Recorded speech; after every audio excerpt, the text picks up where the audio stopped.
Hey, it's Friday. It's the wrap up. It's that time of the week when you're here with Team Superdad. No pre-roll, no little thing, but I have created this. So I'll see you on the other side. Where's the button? Come on. Do that on the other side. Welcome to Team Superdad. Real dads creating their best lives ever. More time, more money, more fun. You are not alone. You're on Team Superdad. Hey, Glenn. How American is it? So American, I gotta say. You know, we know our target demographic here. It's because you think the Americans think that the British accent is sophisticated. That's the market we're going for. There's reasons. There's reasons to the madness. When I did the podcast started about 2 years ago, and I needed to put it all together quickly, right? And the quickest way I could get the intro done was on Fiverr, and the guy who was like least awkward to deal with was actually a really cool guy. He turned it around quickly, but he's like, what style do you want? This is the style. They all sound quite similar. I love the professional. So you've got this really cool, like slick American intro, and then you're like, where's the button? Where's the button? No. Where's my big red button? Hang on, we're bringing the buttons back in. No, anyway, listen, before we get deep into this is the wrap up. Glenn and I, aka Glenn, aka the Dating Dad, and me, Johnny Jensen, creator and founder of the Team Superdad community and the Hero Academy program. We do this at the end of the week. We celebrate the end of our week, just because that's what we used to do in the pub, and that's what we still like to do now. I think. By the way, when you said the Hero Academy, I genuinely thought you were going to say, and me, Johnny Jensen, the hero that you all deserve. That's when I Tommy Cooper it on stage in 20 years' time. That's what they'll say. Yeah. Wasn't the one you wanted. Definitely wasn't the hero you wanted. But you deserve this one, and that says more about you than it does about us. Look, you're pretty much on brand there. Basically, it is Team Superdad is all about revealing the hero in for us dads. We're shopping, we're cleaning, we're basically being modern dads, and too many are going around unhappy and struggling with their focus and their fitness and their finances, inner turmoil, and really they're not being the best they can for their family, not having the best relationships, not having enough fun with their mates. And so Team Superdad, that was my story. That was my journey. And coming out the other side of what ended up being the marriage breakdown and my pretty much mental breakdown, I was like, hang on a minute, this wasn't the plan. And so Team Superdad has been created as an answer to that, as an antidote to that for modern dads, because blimey, if it's not Donald Trump doing us all a disservice, it's some doofus dad who's done one, and the reality is that right through the middle are millions of really awesome blokes doing a really awesome job, and that's what we're here to do, is lift them all up and have a flipping great life, living our best life ever, not the life we feel stuck in. Oh hell yeah! I'm not the dodgy horse from the Never-Ending Story. I'm Falco. I'm going to be flying above that shit. Good references. We're not just about pop references. We can do culture as well. Well, on the subject of culture, before we get into our weeks, little rundown of tonight's show. We've got dodgy WhatsApp messages, particularly for all of our northern friends out there. Setting my dad up. Mate, I mean, even the mere mention of those words. It's Valentine. If my kids ever mention those words, then I'm in trouble. Yeah, it's okay. It's not quite like it sounds. Valentine's Day is on the horizon, which we can discuss how we feel about that. Hot in the 90s, our little regular special. We're going Spice Girls this week. We're going Spice Girls. For those that were here last week, you might have heard me recommend Brockmire to Glenn, and he has now consumed the first 2 series in a whole week. Mate, I've got so much to say. Okay, and being fine, as our regular listeners and watchers will know, we do touch on a serious subject for a little bit, just to make sure that all us dads, all us men are being looked after. And following on from the Being Fine reference last week and male suicide, I actually was part of the book launch because I've contributed to that book. And again, although it's a serious subject, quite funny. Everything's funny about my life, isn't it? It's just one big car crash. And also tying into the topic of tonight, when I grow up, which blimey, I got so many, I got like 25 things on here. So it's a good job we do this every week. Glenn, how has your week been, sir? It's been magnificent, yet busy as hell. By the way, sorry if you hear any squeaks. This chair, I swear, the longer I've been kind of using it for the start of the year, and it just creaks. And you can't hear it. Every now and then it will sound like I'm farting, and it's like, no, honestly, this is just a squeak. But no, it's been good. It's been a hard week at work, I've got to say. Tons and tons of deadlines and exciting stuff at work. I won't go into too much detail because, you know, work is a facet of life. It isn't life. But it's been exciting. It's been really good, really positive. And I've been trying to find a couple of people. I've been actually trying to get a couple of my mates that I've worked with before to join my company. I've never done that before. Because I always thought, let me keep my powder dry for when I've found somewhere worthwhile. And actually where I'm at right now, and I'm not going to big them up because, you know, no one's interested in that, but we do really cool stuff. And so I want to get really good people to come work with me. So yeah, I've been spending a week trying to convince people to come and join my company. And it's, they're all turning me down. I've got visions of the Three Amigos, you know, when they Yeah, genuinely, there were two people I used to work with at one of my previous companies, and what I said, I want to get not just I want to get the band back together, I want to get the Three Amigos back together. So yeah, I'm kind of making offers to them and saying, look, come and do cool things, help the public sector, do what you do best. But it's good, but it's long. So we're recording late today, which is why I'm already a bottle of wine in. Because I've just been, it's what, 10 o'clock at night, and I've only recently finished work. So it's hard, but I wouldn't do this unless I enjoyed it.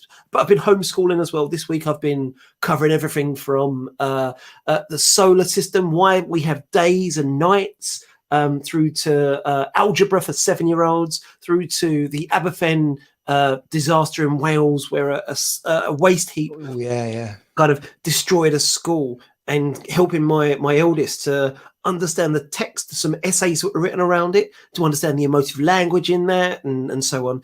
And I'm a language. I won't say I'm not a scholar at all. God, I don't know the facts about anything, but I love words. I love language. I love the ability for these little squiggles on dead tree bits actually can get an idea out of my brain into someone else's brain. So this is squiggles that someone's put on a page from 1968 or whatever it was, or in the 60s. They wrote something which I've read, which has put an idea in my brain, which I've then interpreted to try and help my 16-year-old daughter understand the concept of personification, of fate, of challenge, of heartbreak, of death, of tragedy. And that can't happen unless it's through words. And so it's been a real journey of homeschooling through this week that I've absolutely enjoyed. And I've also taught my eldest son how to make biltong. So I've just been eating a shit ton of beef this week. He's got the beef sweats. Amazing. Loved it. How about you? How's your week been? You got really passionate then. You're like the proper teacher, and you came out then. Well, it's weird because I'm never going to claim to be a teacher. Those guys work way harder. Oh, they're saints. Ever will. If I was a teacher, I'd be up on flipping child abuse. Yeah, I didn't. I did punch him, but I mean, it wasn't really. He wound me up all morning, and then I just punched him. Sorry. But no, I used to be. I spent about a decade and a bit working as a youth worker. So working with the not just, so some of it was working with the high-end British Youth Council kids who are going to go on to do amazing things, and then part of it as well was working, I'll be honest, I'm not even exaggerating here, with the little shits who were getting kicked out of school because they were stabbing people. I worked with every swathe of that, and there was always these wonderful, beautiful moments where you'd be training, you'd be doing a session, and I called them the light bulb moments, where you'd say something, and all of a sudden you see this bing, you see this look of their face where they're like, oh yeah, I get that. And you'd see these kids, whether they were little shits or whether they were high-end future prime ministers or whatever, you'd see them and you'd see this something you had said had made a difference and had opened up something in their lives, that had opened up a question or given them an answer or helped them to think something through. And that moment, it's intoxifying. It's so amazing to feel like you've been able to help someone through something. And that, I'm not a teacher of like maths and English and so on, but I do like the fact that I was trained to be kind of a supporter and a mentor and a guide. And I know that one of those kids has gone on to found a youth work charity that's helped hundreds and hundreds and hundreds of kids. And he wouldn't have done that if I hadn't been part of his upbringing and education and totally network. And that moments like that just mean that everything I did that back then for that entire 10, 15 years was just, it was worthwhile. And I'm proud of him, even though I never get to see him these days. I'm so proud of everything he's achieving. Yeah. Epic. I love that. I mean, everyone should do some kind of purposeful work at some point in their life. And I don't mean should like you're a shit if you don't, but what I mean is you should, because you just feel that stuff coming back, the thing that you didn't know you were going to get from it when you started, but you get as much from it back as you're giving out. And that is the purposeful work stuff. Totally. I mean, for a little while, I was my son wanted to play football. He wanted to be part of a football team. And he didn't have, there was no coaches around that we were able to spare the time. So got speaking to his local club and they said, all we need is some coaches. And so actually I put my hand up and I volunteered to be his football team coach. I've done my FA coaching badges. I'm a qualified coach, all that sort of crap. But I knew looking at his teammates, none of them are going to be professionals. They were all a little bit shit to one degree or another, but they absolutely loved playing football, and they loved it. They loved being around their mates. And yes, most of the other, in fact, pretty much every other coach it was all about winning, all about victory. It doesn't matter who you are. If you're crap at football, I'm kicking you out of my team. And my whole shtick was, I'm never going to kick someone out for being crap. I'll kick you out if you're an arrogant little prick. I'll kick you out if you think you're better than you are. I'll kick you out if you don't work for the team and if you don't respect the coaches, if you don't respect the referee, if you're nasty, if you're not good at school, if you don't try hard, all that sort of stuff. By all means, I'll be hard on, but never on ability, because every kid deserves to enjoy themselves playing football. And so my whole thing was using football as an excuse to do youth work. And to help them and coach them and support them and teach them teamwork and life skills and communication and this togetherness that football allows you to bring. And I hate the fact that most football is only about winning. It's only about who's good at football, who's bad at football. No, it's not. It's about enjoying yourself, having fun, and being part of a team. And I bloody miss it, I've got to say. Well, another parallel for us, Glenn. I've done the same with my boy. I didn't lead the team, but when shortly after we split up, Jago started playing football, and then I started helping out the guy that was leading the team that we joined. I was like, I'll help you. And exactly the same thing. It gave me a sense of purpose to run around and see them all having a laugh. So yeah, epic. Oh man, and you got your badges. Absolutely brilliant. Well, my week, a couple of funny things, a couple of rather difficult things as well, but that's not so much fun. But so the book that I was in, right, Being Fine, which actually goes live today. I'm gonna, if basically we'll do this as our little serious bit. Normally we do this in the middle, but Being Fine is a book that's come out. It's called Being Fine, the Other F Word, and it's about men's mental health problems. And this sort of gets banded around quite a lot, and you see coaches talking about it, and it also gets a bit boring. But this book, I got approached by the woman whose publishing company has produced this book. It's called Being Fine, the Other F Word, and I talked a little bit about it last week. But the funny thing was the launch happened last week. I've got a picture on it here. I'm going to bring the picture up for those watching the live. Do a little share screen, click that. Check out who was with us on the live. Is that Eddie the Eagle? Oh, good God, I'm jealous of that. That is amazing. So we're doing the launch, right? There's like 50 to 60 people on the Zoom launch, obviously all around. We're doing the Australian one next week, but all around the world, all the different authors, 16 male authors, two female authors, all about like the tough times and, you know, bouncing back from it all. And so Joe goes to me, I'll put that back on. Anyway, yeah, that's Eddie the Eagle Edwards, British Olympic ski jumper and all-round good guy. So Joe rings me up about it's about 2:00 in the afternoon, and the launch was at 6:00. She goes, "Oh, I've picked your name out of the hat," and I was like, "Oh, brilliant! What have I won?" She goes, "You're reading you're reading an excerpt from the book tonight at the launch." I was like, "Oh, okay, which one?" She goes, "You can choose." So I go, tell me you read your own one. You must have read your own one. No, that was the condition. Not allowed to read your own one. No, I know. I was like, "Oh, brilliant. Love to talk about myself." No, she goes, "You can't read your own one." So then I got to put the phone down. I said, "Oh, that's brilliant. Thanks for choosing me." Right? So get off the phone. I'd not read the book. Oh, mate. But you can read, can't you? You can read words. No, I know. For all my Audible loving, by the way, you know, go and get your Audible voucher from. No, I haven't actually got an Audible voucher, but You need one. You need one. No, I should start getting some. What do they call it? Like affiliate things. Yeah, affiliate. We get some affiliates going on to pay for our booze, basically. No, so she goes, yeah. So you know, I had to read the book, but it's only 120 pages long, right? So it's a series of short stories, and I'll tell you, the amazing thing is, as I read through it, bloody moving. Blokes from builders to billionaires, not kidding, that's literally in there, right?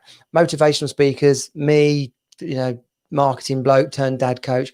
And whatever the story is, you're reading it, you're like, okay, yeah, okay, he was married, he was this, he was a ski jumper, blah, blah, blah. And then they go, and then this happened. And you're like, boom, something really harsh happens. And the amazing thing was, though, that the experience after that bad thing happened was pretty much consistent. So for any men listening to this, like, it's a classic thing that men do is, oh, no one will understand. I can't talk about it. Like, it's just me. I'm the only one struggling. No one else has ever had a miscarriage. No one else has ever lost a brother. No one else has ever gone bankrupt. Like, guess what? Loads of us have. And the best thing you can do is bloody talk about it. So this book, Being Fine, it's transformational as well as inspirational, because you've got everyday guys, and it's not like a self-help book or a, you know, how to be brilliant. It's just, I was an ordinary bloke going about my life, and then this happened. And amazing, really amazing. So if you check it out on Amazon, Being Fine. And someone said at the end of one of the people, like the guests, they said, what should we do if we've got a friend in our life who we know is struggling? And actually, it sounds a bit trite to say, oh, well, go and get them this book. But it's a really low barrier way to say, have a read of this, because I think you might get something out of it.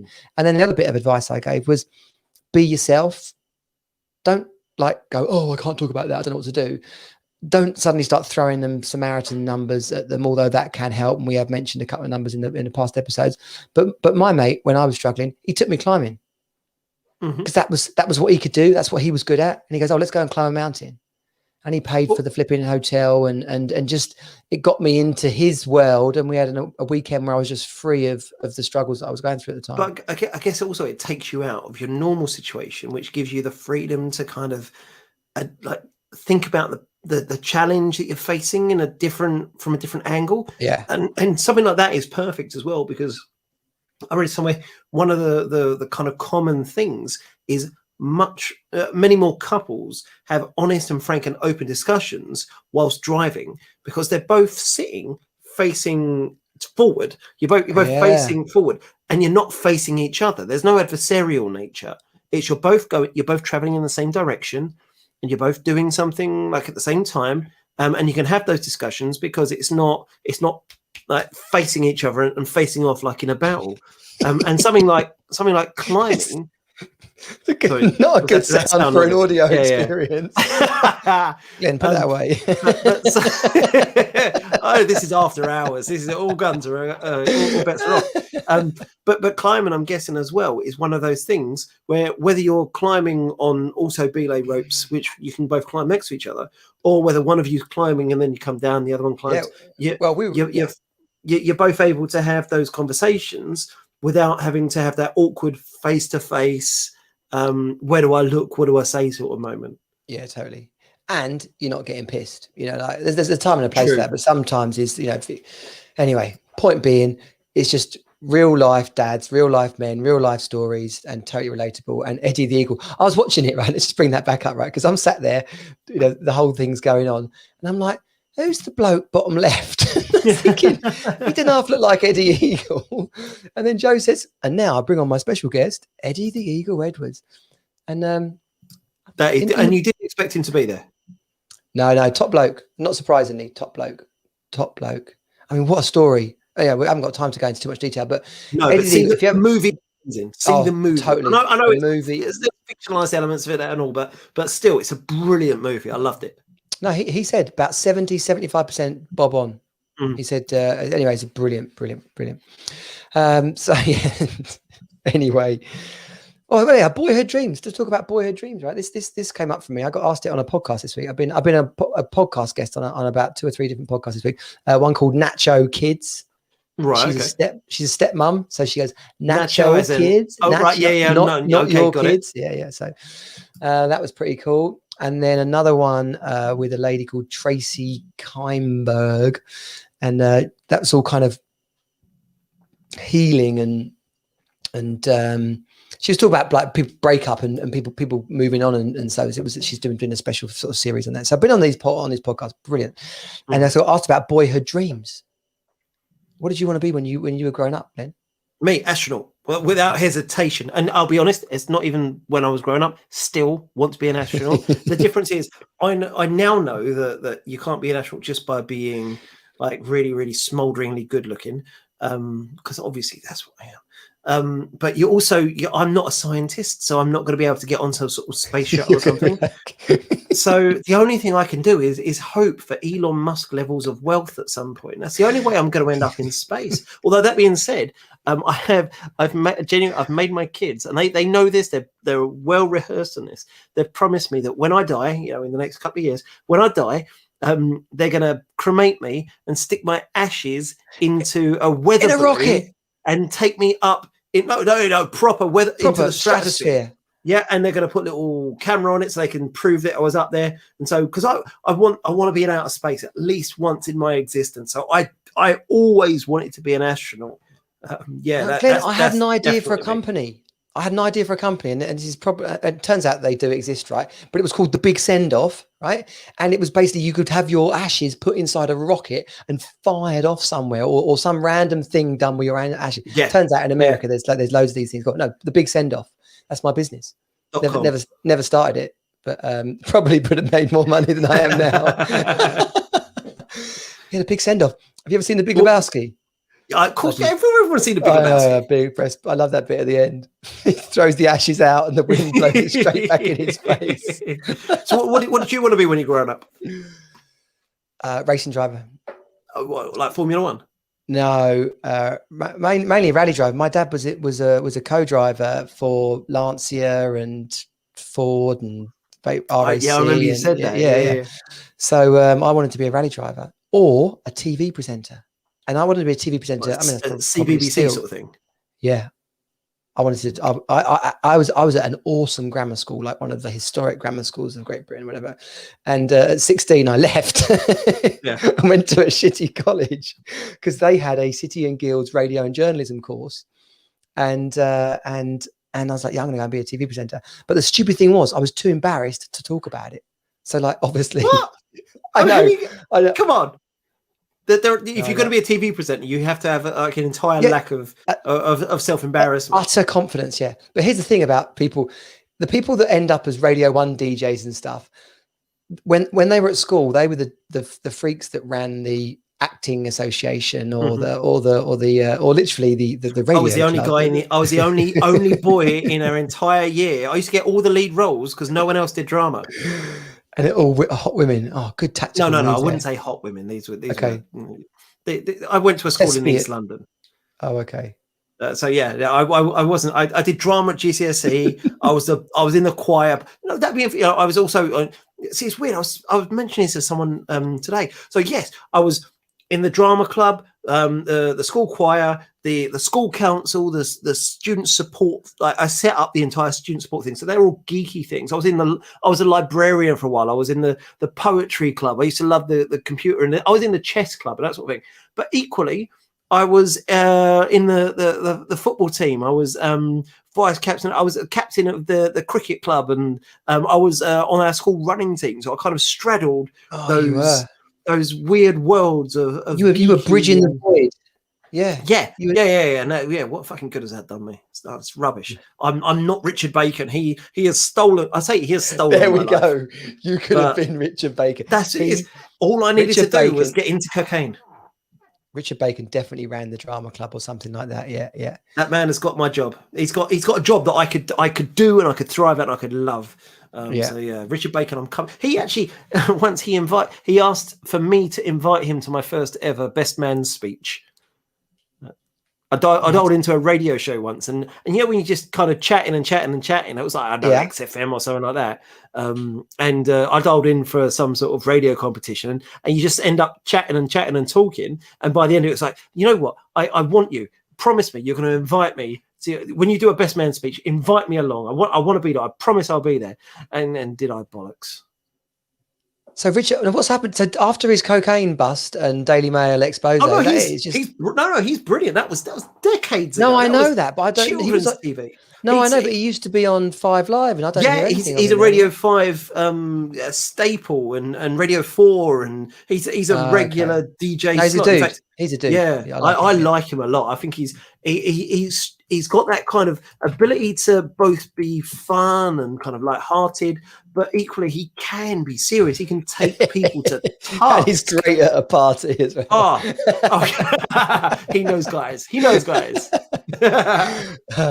Oh, I'll tell you, this is kind of related, right? But I once, in my days of wanting to be a TV presenter, I once took a picture of Jason Donovan to the hairdressers.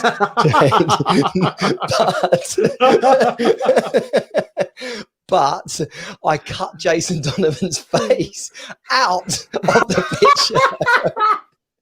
So the hairdresser goes to me. You do realise I know who that is. I thought you could say, you do realise I'm not a miracle worker here. No, I had a lot of hair. I'm sitting there, I'm looking at you, and all I can do is I want to Photoshop a picture of Jason Donovan's hair from the 90s onto your current face. That's what I held up like a flipping like a fuzzy felt. I was like, a fuzzy felt. Can you do this? If I hold it far in front of me, can you get an idea? No. Talking about hair, that's something I'm going to be doing. I was going to do it tonight, but I've probably had too much wine. But I've decided I need to get rid of some of my hair. I've got too much hair, so I'm actually going to do some home. Like, I'm going to buzz it at the back and like do something at the top to make it shorter. I can't be doing with this much hair. It's too much. Surely hair. Your 16-year-old can get that. Get a go on that. Surely. Like, I'm going to trust her with a blade anywhere near my exposed. No, I know you're not going to go flipping. No. You got your hair clippers, surely. Oh, she'll still cut me. She's evil. Cut me, Mick. She's evil, and she's been waiting. She's been waiting to get you for years. Well, listen, I've got some clippers. I'll bring them around for you. Well, I've got beard trimmers, although it doesn't look like I've used them very much. So I'm gonna give that a go, and I'm just gonna. I don't know. I say when I go into the barber, I say number 2 on the side, short on top. So. I don't know what number 2 on the sides means. Does that mean 2 millimeters? Does that mean what? No, but my clippers have got like a guard on it. That's a number 2. Yeah. I've got a guard, but of course each like flip it forward. You go click. Each one of those is 1 millimeter, and that does a number 2 relate to 2 millimeters, or do hairdressers have some magic measurement system like some old weird imperial shit where it means something different? I don't know. All I can tell you is the blending bit is bloody hard. You're actually going to have some sort of Estonian step type haircut, basically. Go for it. It's going to be brilliant. I can't wait to see it next week. It's going to be brilliant. I know in the past when I used to do it when I was a lot younger, and it was kind of a certain whatever it was around the side, and then you'd kind of do it on top. And then one night, just before I was going out, of course, I've started thinking, let me trim myself, and then as I've gone like that, the blade, the guards come off, and I've just taken this massive chunk right out the back of my head. It was like I had some sort of drunk landing strip going over me, but I was going out. So all I did was just make sure I had more to drink and just made it a talking. Coloured it in. You got to put your chest out. It's like, whatever. Yeah. Everyone's doing it, aren't they, mate? You're well behind. This is what the cool kids are doing. Where's your strip? Well, look, we can segue neatly here. You can video that haircutting experience, and we can put it on WhatsApp, right? Which obviously I can. WhatsApp's But the thing is, once you video something that is embarrassing on WhatsApp, and then you share it with one person, you know it's going to end up shared with everybody, and that's what I'm well, worried listen, about. I don't want my embarrassing shit being shared with random, dirty, filthy WhatsApp groups that I've never been part of. well, it will have to be pretty bad to get shared too many times, because I this is what I wanted to bring up, right? Where do people get this stuff from? I mean, I'm not in a group called absolutely disgustingly awful things.com, right? But it seems that my northern mates are, because they just send so much of it. But the thing is, Unbelievable. it feels like there's always at least one or two people that curate it. It feels like there's like a funnel of shit. Yeah. And every WhatsApp group needs that one person who just I don't know where they get this stuff on, but it fills this funnel and stuff gets to you. And you know that the stuff that's getting to you is the premium grade shit. So it makes me wonder how much random fucking awful stuff ends up filling their funnel. Yeah, well, Mickey Flanagan's got a funny sketch about the guy at the factory who used to have the porno videos. Mickey Flanagan, like, what's something for the weekend? What's something for the weekend? But of course now it just gets, forward group bosh. Yeah. There you go, flipping pit this week. So what sort of things were you actually getting? I'm not in this. I don't have WhatsApp groups. My brother, he like. We can have having a conversation and he'll be able to describe the shit that's been sent to him whilst we're having a 5-minute conversation. Look at my face. Horrific. I'm wincing and I'm not even talking about it. I'm just thinking about it. So they're my mates, right? They're my best mates from uni. There's 4 of us in the group. And I'm not, none of the other groups I'm in, this happens. Okay. So it's just and they're all Northerners. Okay. A Manc. Well, that's where we go then. A Manc, 2 Scousers, and a Geordie who's lived in Liverpool most of his life, right? So they know I'm a little bit squeamish, yeah. They know. I delete it, like, because so they go to me, you soft southerner. No, yeah. They go, well, don't let your kids look at it. I'm like, I'm not letting my kids look at it. I delete. It's not my kids. It's my eyeballs. I don't want my eyeballs looking at this. That's what I say. I'm like, it's me. Yes. By the way, I do clear the history pretty much every other day. But what are we talking about? Are we talking about this week? Are we talking about a man wearing like stripes and checks in the same outfit? What? I mean, how bad could it? Well, some of it's funny. Some of it's funny. Okay, so there's this. You can say black guy. He's a black guy, right? He's a black guy, right? He's got this. He's like from Africa or something. Okay, and he's got a cock that comes down past his knee. Yeah, and apparently this is not photoshopped. This is the real deal. Right? I'm sitting here right now, and I'm not a tall man, but my thighs are like that. Okay, that would make your eyes water. No, I know, yeah, but so this is like social media, internet kind of currency type fame type stuff. So this picture then gets superimposed onto lots of other funny situations, yeah. So for example, you'll be, I can't even remember one there, but they were like, it requires you to zoom in, and you're zooming in thinking it's going to be something awesome or something smutty or something funny, right? And then it's him. It's like, and then that's good. I like that. That's funny. It's funny. But then I'm not going to talk about it too much. I'll get myself in bloody trouble. But some of it is just, I don't mean like illegal stuff, but stuff like what is that? What is this? But what is wrong with you that you saw that and you thought, I know who wants to see that. Johnny will want to see that. That's. I'm going to share it with him because that's going to make his day better. No, 3 old blokes shagging pigs was too much for me. Wait, whoa, sweet child of mine. No, you said nothing illegal. I mean, I don't know what part of Kent you're from, but bestiality. I don't want my bacon with any predefined salt on it. I mean, no. So, and I was like, okay. I was like, okay. Well, now I'm going to spend however long it takes to unthink that.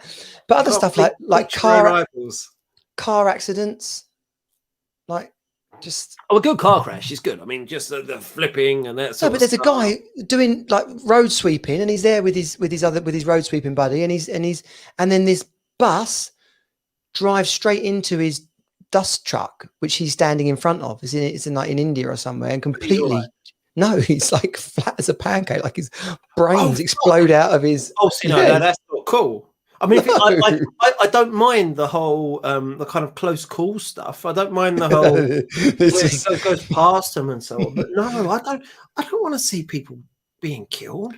No, I don't want some sort of pound shop snuff movie. Fucking hell. No, so there you go. So I just I like to talk about these things, not because I know like this stuff goes on. There's like this is the kind of pub chat. Why are they doing that? Why are they sending it? Why are they thinking I'm going to send that because that's going to make someone happy? So, no, I don't know. No, but no, you said it before. We are so far down the funnel. Like I'm getting this in a mates group as kind of like the good stuff is is like 32 pairs of breasts on some sort of GIF, right? I'm like, okay, that's all right, yeah. But no, death, bestiality.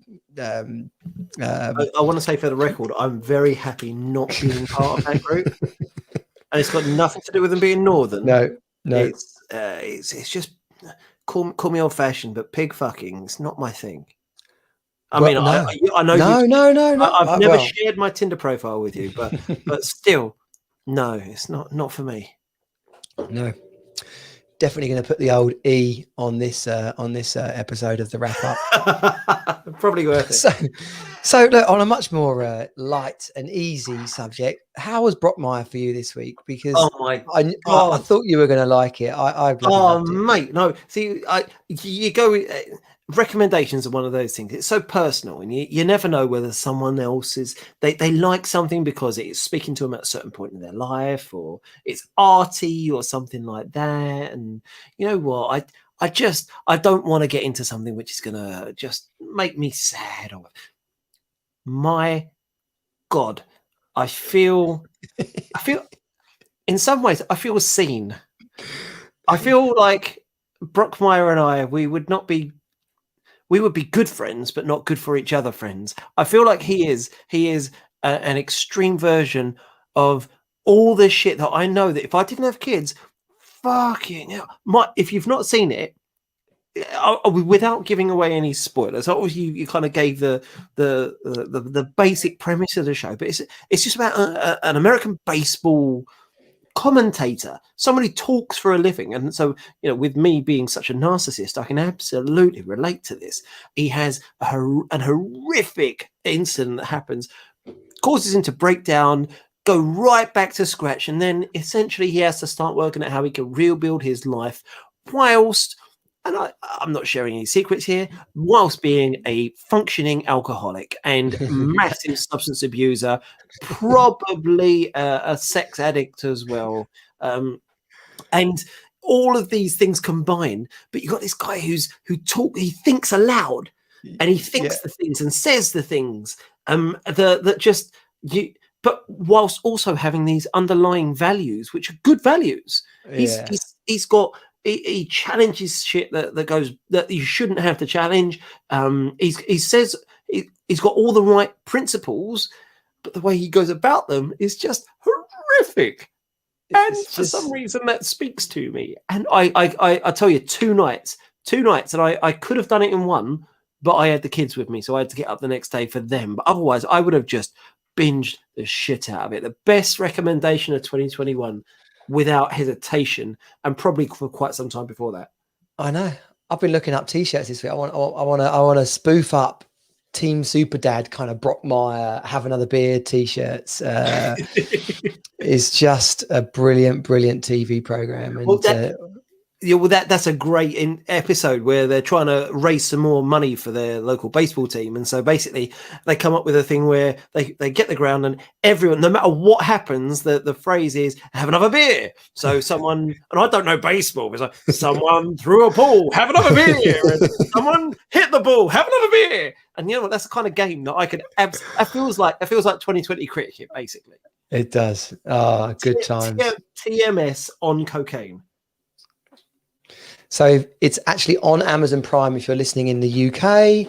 If you're living in the USA, I've no idea, but you can search it up. Or if you've got a dodgy app on your Fire Stick, then just search Brockmire. It will be there.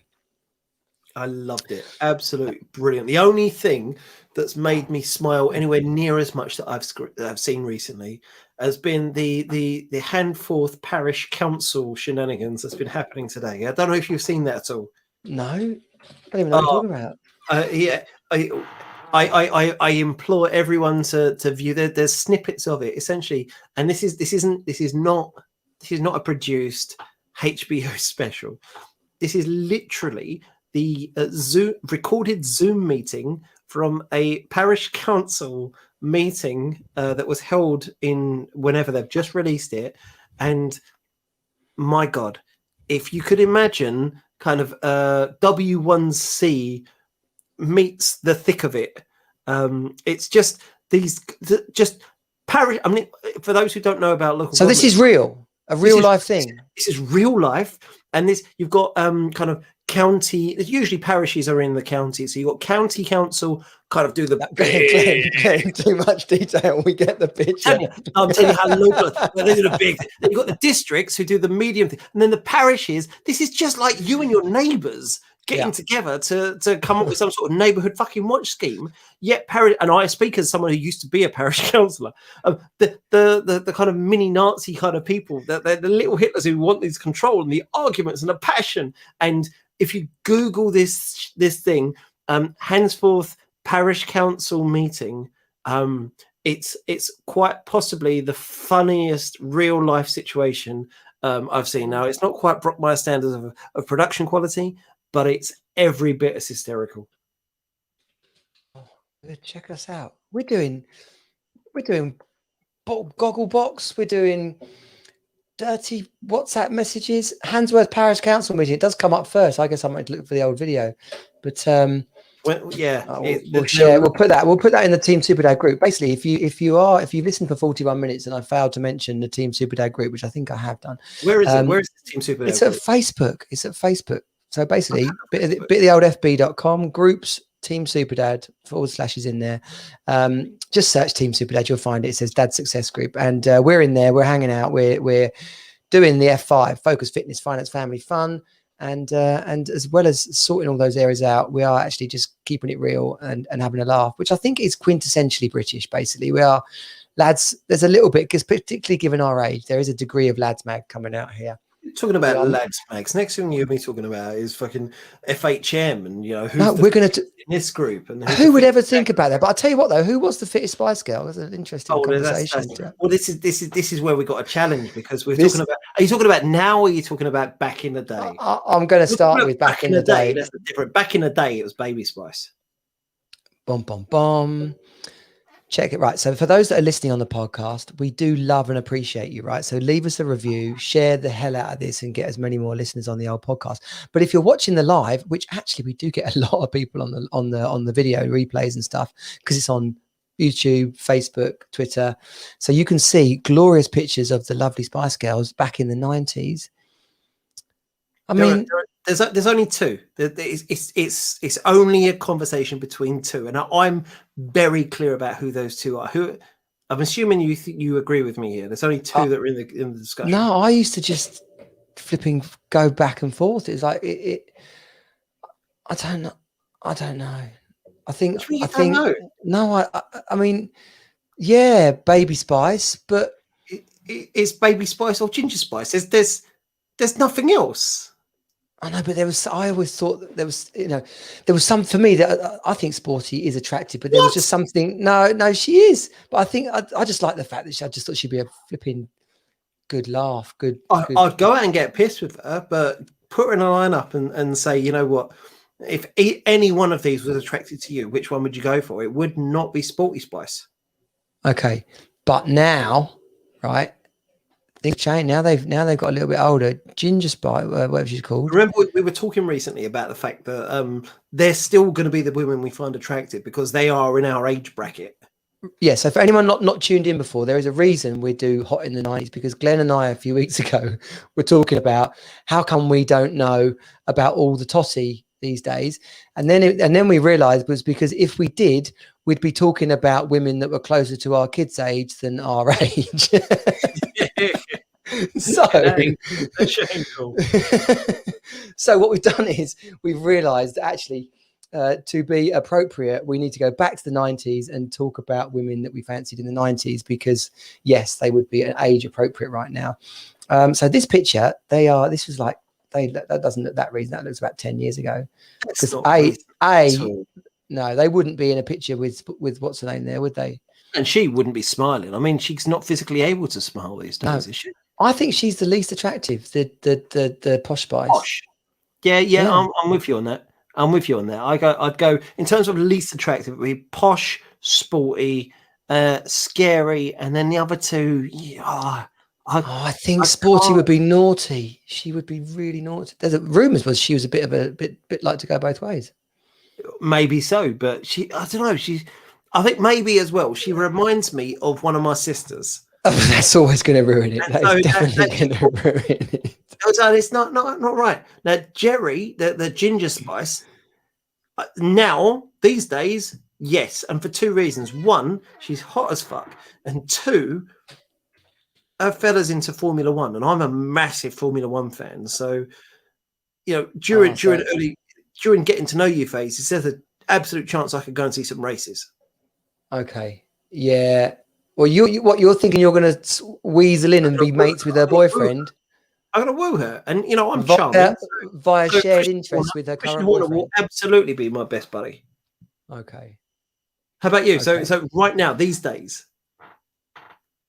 Oh, these days. Yeah, these days. All being equal, so the person that you're attracted to, all five of them absolutely fancy the pants off you, and they all say, you know what? We all want you, but which one of us are you going to choose? I'm still going sporty. There's something about her just did it for me. Yeah.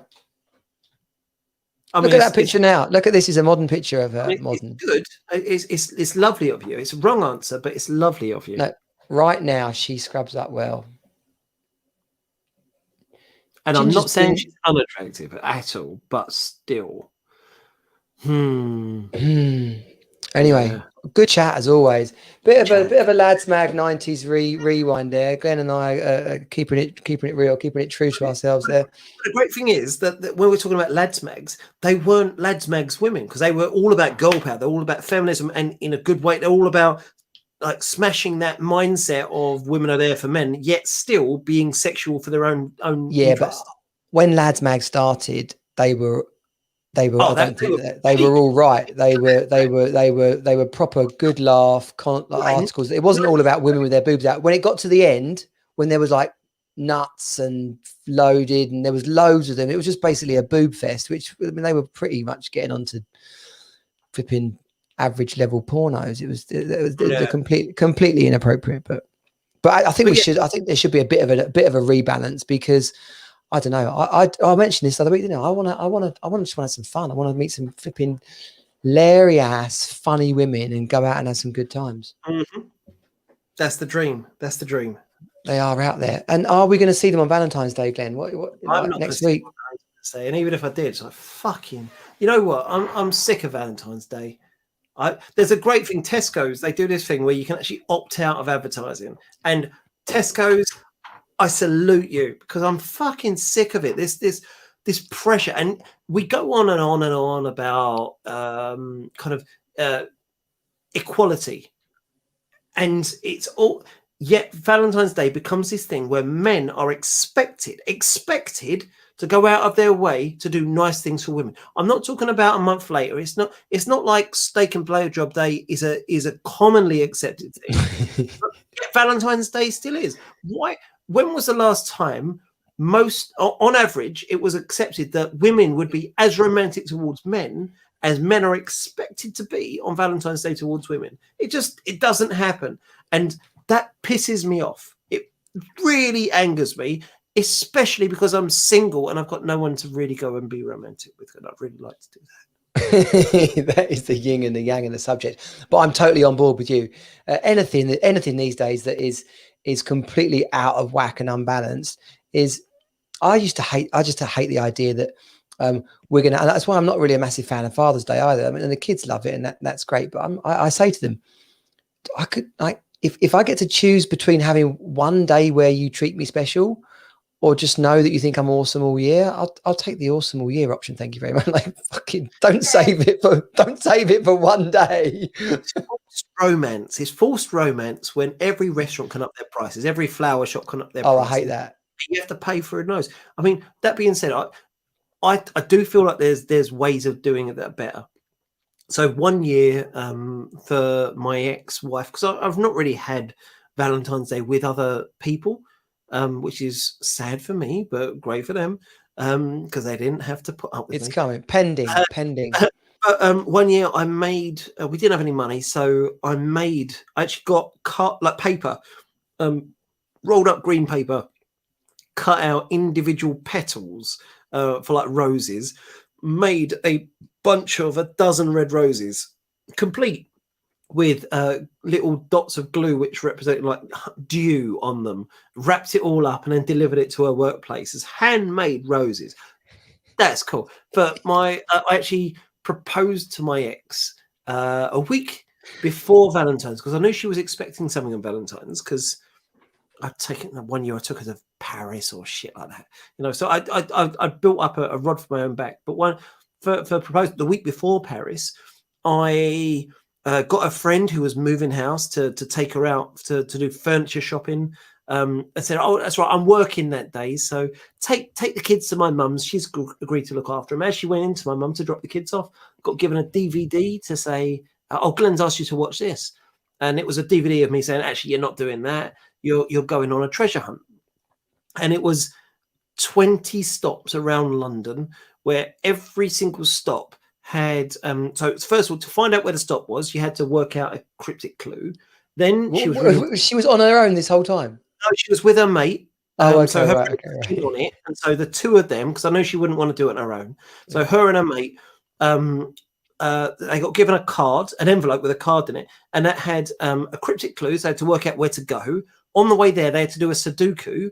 That Sudoku had some shaded squares, and so when you put them in order, it gave you a phone number, and it had a challenge on. So when you got there, you had to phone the phone number, which was one of our friends who I'd set up to be at a London monument at a certain time, do the challenge on the bottom, and as soon as you completed that challenge, you're given another card. You had to work out where to go, phone out who you're phoning, and do the challenge. And there were 20 of those, and I was ahead of her the whole time. So I'd meet my friend, set them up, give them the thing, then she'd come along, do the challenge, and then I'd see and make sure he'd done that, and I'd run off to get to the next place. And this was 20 stops all around London. So everyone like coordinating all of that shit, I think that's quite good. And the last stop was me on the south buttress of Tower Bridge. I said, right, your last challenge, you've got to decipher a message. And that message, I said, right, look over there and work out what the message says. And everyone who'd taken part in the whole day was on the south bank of the Thames with a 30-meter banner. I'm going to cry. Which said, will you marry me? And I was then, she turned around, I was doing the whole one knee shit and all that sort of stuff. And then we went out for beers. Thankfully, she said yes. So I know romance. I know romance. That is I know good. I have to do this shit. But I hate the fact that on Valentine's Day, men are expected to do that. I wanted to do that because I wanted to do it. Yeah, true. Not because I was expected to do it. I think good quality guys will do something different and won't just do it all year round. Early days in my marriage, I did similar things like that. I love doing that sort of stuff, but I got Post-it notes in the shape of hearts and put like 100 of them all around the house. You try and write 100 nice things about someone, and no matter how awesome you think they are, it's bloody difficult. Yeah. Yeah, so that was, and it took a lot to clear up the flipping afterwards. But but yeah, it's not about spending loads of money, but you do want to feel the love back. So that was your wedding proposal. So I guess But that was around Valentine's Day, and I was deliberately done. And that was only because, like a week earlier, she'd said, "I don't think we should get married. I think we should just save and buy a house." You're like, "I'm fucking knee deep in, baby. This is happening." We've been together for like 8 or 9 years at that point. No, I know, but all the plans were half done. You're like, "There's no going back now." I was like, "No, fuck you." I bought the banner. No, the banner's we only made the plans after she. Yeah. I spent 9 years creating this mindset of like, we don't need to get married. We don't need, it's not about needing to get married because everyone says you should get married and do the romantic shit. I'm happy with just you. You and I are together. We're happy and we're doing this thing. And so it should be about wanting to do it. You know, I want you to do it rather than you need to do it or you have to do it or you feel pressured to do it. And then the moment I believed that she didn't want to do it because everyone wanted her to do it, but because she wanted to do it, literally the next week I went out and bought the ring, because that was the moment I knew she was doing it because she wanted to marry me rather than just feel like she should. Yeah. And that for me, that's romance. For me, Valentine's Day, I've got no problem with using it as an excuse to do something nice. But the trouble is, it's always reverse sexism. It's always the man expected to do the good thing and the romantic thing for the woman. And I'm desperate to find someone who looks at that and thinks, I want to do something romantic for you. Yeah, quid pro quo, but cuts both ways. What's the most romantic thing someone's ever done to you? Oh, Well, I say to you, for you. yeah. You just saw my eyes light up. Wasn't so much romantic as just fucking awesome. Romantic. So I had someone make a whole treasure hunt for me, like all around the local area, and it finished up with a romantic nighttime picnic in a friary. Wow, that is pretty cool. I can't think really. The problem is, as far as my marriage goes, there's been so much grief that it's the good stuff is kind of clouded a little bit. Mm-hmm. Oh, she did do it. She got a photo album made, and it had pictures of, and basically I'd written this story about our future and before we got married and stuff. So she had it turned into an album. That was That's nice. And not just romantic, but it really projected our future. So it showed, so a lot of love and commitment and stuff like that. Actual kind of romance, special occasions, surprises. Because that's the thing, right? We like I say, we're expected to do that as men, and I don't know about you, but I feel just as valued and happy and proud and satisfied and kind of enamored with my partner if they do something thoughtful for me as they would if I did it for them. And I love that. It means so much more, because it's not common for them to do something for the woman to do something for the man. But when they do something romantic, actually it matters. It means so much. And I want guys to look at this and think, you know what?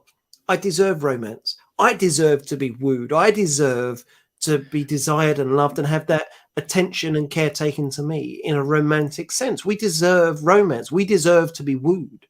Yeah, 100%. And that actually tips into some of the stuff that goes on for men. And it's important to me as part of Team Superdad is that we feel whole inside of our relationships, that we feel loved and respected, and like that other person wants to make us feel alive and special and surprised. I think there's nothing better than feeling surprised about something, feeling like someone's done something unexpected that was out of the ordinary. And what was the reason? The reason was because they appreciate you and think you're awesome. Mm-hmm. And I think that's what's lost a little bit on Valentine's Day, is when people think they have to do something like, shit, I need to go and buy something nice. I need to take her somewhere. And I don't think your average woman appreciates that much. And maybe she does if she's been so ignored for the previous 364 days of the year that she'll take any bit of joy and love and appreciation she can get. But it's just a sham. It just shows the relationship up for what it is. And yeah, do you know what? This is, as a bit of coaching, I think any guy listening to this, it's an opportunity to say to reconnect. Use Valentine's Day as an opportunity to reconnect. What are we doing here? Is it fun? How special do you make me feel? do you look out for me? Do you appreciate me? Like, what could I do for you that would have you feel more appreciated? What would be your best? What's the best day out you could imagine with me? Because I'm going to make it happen. Questions like that. Here's a good question. Is there anything I used to do for you that you loved that I don't do anymore? Yeah.